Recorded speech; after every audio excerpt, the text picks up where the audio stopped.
Hello, I'm Bob the Bookerer and welcome to my channel. And today is essentially sort of finishing off a project I started in terms of this year's Booker long list. And that is to sort of reread a book, because essentially I suppose I was wrong in many ways, or at least I needed to have a sort of second thought on it. The book in question is Held by Anne Michaels. And before now, this was the only book on the long list that I hadn't done a solo review for. And part of the reasoning behind that was I read the book in January. I read it fairly quickly. I mean, it's quite a short book anyway, but I think I sort of really breezed through it. And by the time the Booker rolled round and it was longlisted, I couldn't really remember much of the book at all. And then it got shortlisted and I thought, oh, okay, maybe I should actually give this a proper shout, because people in my comments, and thank you for people who were doing this, were sort of saying, well, actually, I think Held really works for these reasons, or I think it's a really powerful book and it's my pick for the winner.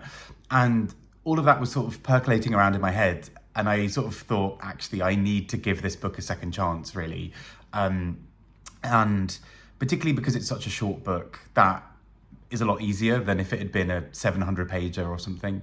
But I'm here to essentially revisit Held after a good few months, about 10 months actually, I think it is, of not having sort of read it again and sort of not really having thought a great deal about it.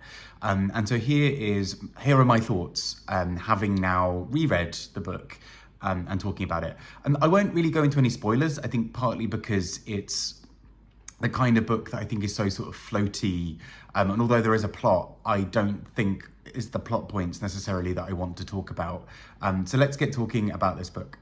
So I think something that's really abundantly clear from the beginning of this book is that Anne Michaels is a poet. It's really gorgeously written. I think the sentences and sort of phrasing of things is just so immaculate at times. It's it has this very floaty style, as I mentioned. It's sort of these sentences about something that are sort of ruminations or meditations on something, and then we switch scene to something else. And the book takes place over several different time frames. It's a book that is really meditative. It really wants to explore things on a more philosophical level. It's looking a lot at memory and loss and grief and various other things. And I think in some ways, a couple of people commented when I was talking about not being able to remember a great deal of the book, saying almost that feels partly like the point of the book. The book talks about this sort of ephemeral feeling, this sort of transitory nature of life. And so we start the book with somebody in their final moments, or kind of believed to be their final moments, looking back over parts of their life. And it is sort of made clear that some of these memories are things that will die with him. And I think that sets up a lot of what the book then goes on to do. So through these various time frames from these characters who are sort of interrelated and all of these things, the book really explores the kind of fleetingness of life. And so we get this theme come up several times. At one point there is somebody who is creating artwork, there's someone who's a photographer, and in some ways those feel like an attempt to pin down in perpetuity something that is so fleeting, right? The idea of a moment, something's happening and we're going to take a picture of it and develop that picture and maintain it. But at one point there's this really interesting moment that I completely missed on my first read that I thought was really interesting with that theme in mind, which is there's a character who keeps on trying to create more photographs out of the negatives that he has. And there's a line about it always being the same photograph. And I think there's something really powerful in that, the idea that he's almost wanting to change this moment. And actually, there's a fixity that comes from those moments. There's something permanent about a photograph, or semi-permanent, because obviously a photograph can be destroyed, the negatives can be damaged, all of those things. But there's something in theory permanent and enduring about a photograph or a piece of art or whatever beyond the life of the person or the moment that happened within it. But I think the book also pokes around at that this is also capturing a very specific moment, and actually all the other moments around the one where the photograph was taken are themselves lost, unless we record every single moment of every day from every angle, every bit of audio recording, we are naturally going to lose some things that happen. And this book, I think, is a meditation on kind of making peace with that, the idea that some of these things will be fleeting, and that's just the rhythm of life and of nature.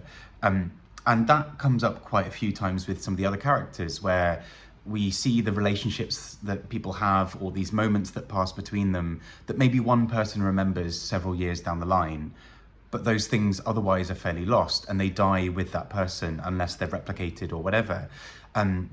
War comes up quite frequently in this book, and there's a sense of that war is this kind of culling of all of these memories and these moments, that you never get those moments back because that person has died. They've not lived long enough to carry on into the next generation and pass those memories along and kind of keep the chain going. But equally, I think the book points at some of these things of this kind of ever-changing nature. It struck me that in one of the interviews that the Booker did with the shortlisted authors, they asked the authors to describe their books in 5 words or fewer. And Anne Michaels said, "Not still, held." Those were the words she chose to use. And at first I couldn't, particularly because I hadn't reread the book at the time, couldn't really work out what she was going for there. I reread the book and that line comes up. And actually that seems to be a really pivotal moment. Sorry, there's a boat passing behind, if you can hear noises. There's something about the way that book examines that these moments are not still. Everything is constantly in flux. It's changing, it's moving, it's developing. And we can hold them for a brief moment, but they are ephemeral, they will go. And I think that's what this book is really going for. And without going into any spoilers, I think the end passage of this book is particularly beautiful for the way that it explores this idea of fleetingness. And it kind of ends with almost the kind of thesis statement or a kind of meditation on the fleetingness of life and everything else like that. So although it's a book that I still think within the shortlist of 6, I absolutely see why it's been shortlisted. I think more so than I did before. It's maybe not still my favorite necessarily in the shortlist, but I think I now have a little bit more appreciation for what this book is going for and for its beauty. There's a real richness and softness behind it that you kind of just need to let wash over you. It's a book that invites you to spend a short amount of time with it, to do so slowly and mindfully, to kind of experience that world and then step away into the various moments of your life that are different from this. And it's also interesting how, in a broader sense, how life can change the way that you read certain books. Because also I read this in January, I was worn out, and I think I just sort of got through the book and didn't really pay too much attention to it. Reading this book now, also still a bit worn out, but after literally the same day, just before I started rereading the book, I had some sort of family news that was not great, that involved sort of fear of bereavement. And there's something about having that moment and then rereading this book and having something in there about this fleetingness of life. What does it mean to capture a memory? What does it mean to pass that memory on? That I think was made more poignant by that life moment, but also by rereading the book and looking out for different things about what the book might be doing. So all of this is a very long way of saying I was basically wrong, or I kind of needed to give this book more of a chance. Thank you to everybody in comments who said something along the lines of give this book another shot, or I love this book because XYZ. Having looked at the book again, I see where you were coming from. I think this book has a lot more richness to it than I had kind of previously noticed.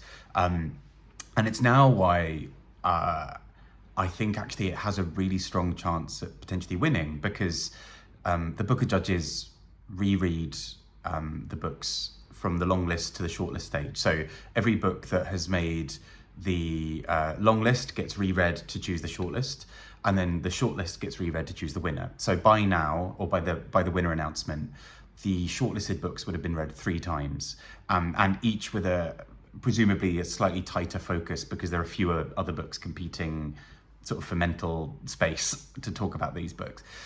And actually with this in mind, and it may be one of those things where people end up watching this video after the winner announcement and I look like a fool, but I actually think this book has a really solid chance. because of that. I think it's a book that rewards multiple reads because it slowly unravels itself, and the fleetingness of this book actually weirdly kind of works for it as well, because it is so fleeting but also requires that it lets you in enough to haunt you in some capacity, and I think that's what's quite special about it. So anyway, thank you again for people sort of pointing me towards rereading it. I'd love to hear your thoughts on how you've gotten on with this book. Take care and speak to you all soon. Bye bye.